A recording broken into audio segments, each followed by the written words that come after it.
రాయలసీమ వర్షాలు లేక కరువుతో రాష్ట్రం కష్టాన్ని కూడా అరువు తెచ్చుకొని బతుకుతోంది. పచ్చగా ఉండే ఈ ప్రాంతానికి ఏ దిష్టి తగిలిందో కానీ భూమిలోనే కాదు, ఆ ఊరిలో జనాల కంట్లో కూడా కన్నీరు ఎండిపోయింది.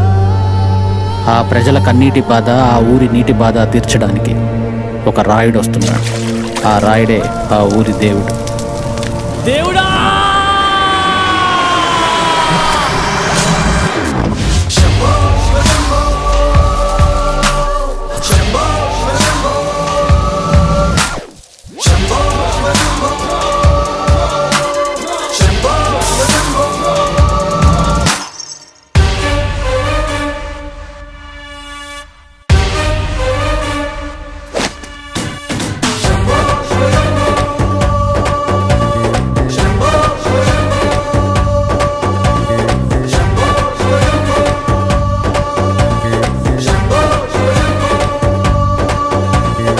ఆకాశంలో మేఘాలన్నీ ఆవేశంతో ఏకం కాని ఊపిరి శబ్దం ఎదలో శంఖం పూరించే వేళ, నిట్టూర్పుల్లో నిర్వేదాన్ని, బడగాలుల్లో సందేశాన్ని, బడగళ్ళయ్యే ఆహ్వానాన్ని పంపించే వేళ, పాదమే ఆడే నాదం ఢమరుకమే కాదా, ప్రాణమే చేసే గానం గంగకు గుడి కాదా, గొంతులో దాహం దేహం దహించే వేళ, నటరాజుగా రాజుని నేరుగా చూసిన నింగిక నేలకు నది కాదా.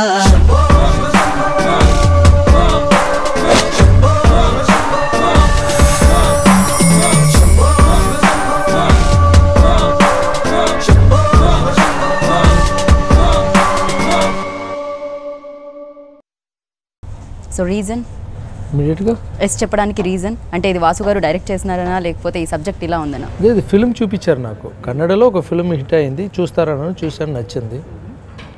అది తెలుగు తమిళ్కి ఎలా మార్చాలి అన్నదిని ఒక చిన్న ఐడియాలు చెప్పాం. ఆయన మీరు చెప్పొద్దు నాకు అర్థమైందని వెళ్ళిపోయి 1 వీక్లో చేసుకొని వచ్చేసారు.